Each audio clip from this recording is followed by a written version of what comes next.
వర్షాకాలంలో నగరవాసులు ఇబ్బందులు పడకుండా యాక్షన్ ప్లాన్ రెడీ చేస్తోంది బల్దియా. ముందస్తుగా చేయాల్సిన ఏర్పాట్లపై ఫోకస్ చేస్తోంది.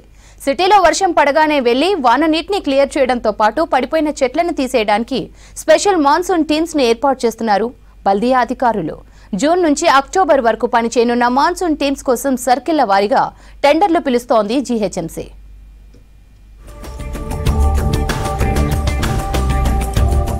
వర్షాకాలం కోసం జీహెచ్ఎంసీ రెడీ అవుతోంది. వర్షాకాల సమస్యలు ఎదుర్కొనే సన్నద్ధంలో భాగంగా జీహెచ్ఎంసీ 400 మాన్సూన్ ఎమర్జెన్సీ టీమ్స్ ను ఏర్పాటు చేయనుంది. వచ్చే నెల నుంచి అక్టోబర్ వరకు ఈ టీమ్స్ పనిచేయనున్నాయి. ఇందుకు గాను దాదాపు 45 కోట్ల రూపాయలు ఖర్చు చేయనుంది బల్దియా. వర్షాకాలంలో వానొస్తే రోడ్లు, కాలనీలు, బస్తీలలో వర్షపు నీరు నిలిచి చెరువులుగా మారి మ్యాన్ హోల్స్ పొంగిపొర్లుతాయి. ఈ సమస్యలను ఎప్పటికప్పుడు పరిష్కరించేందుకు మాన్సూన్ టీమ్స్ పనిచేస్తాయంటున్నారు అధికారులు.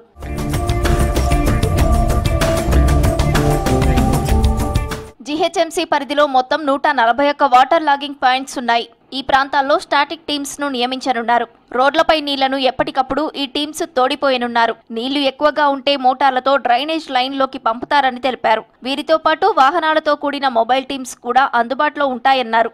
జీహెచ్ఎంసీ కంట్రోల్ రూమ్ కు వచ్చే ఫిర్యాదులతో ఆయా ప్రాంతాలకు వెళ్లి నీళ్లను తొలగిస్తాయి. ఈ టీమ్స్ ఏర్పాటు కోసం సర్కిళ్ల వారీగా సంబంధిత ఈఈలు టెండర్లు పిలుస్తున్నారు.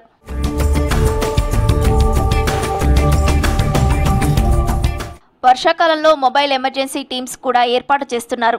ఒక్కో టీంకు వెహికల్, 4 కార్మికులు, నీటిని తోడేందుకు పరికరాలు ఉంటాయి. షిఫ్టుల వారీగా ఈ టీమ్స్ పనిచేస్తాయి.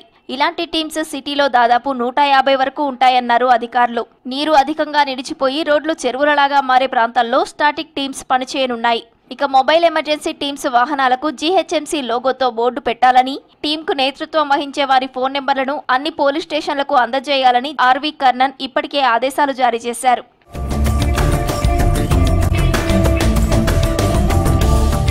వర్షాల సమయంలో ఇంజనీర్లు కూడా 24 గంటలు క్షేత్రస్థాయిలో అందుబాటులో ఉండాలని అధికారులకు సూచించారు కమిషనర్. వాటర్ లాగింగ్ సమస్యల పరిష్కారంపైన దృష్టి సారించాలని అధికారులను ఆదేశించారు. మరోవైపు వర్షాల సమయంలో హైడ్రాకు సంబంధించిన డిఆర్ఎఫ్ టీమ్స్ ఫీల్డ్లో పనిచేస్తాయని తెలిపారు అధికారులు.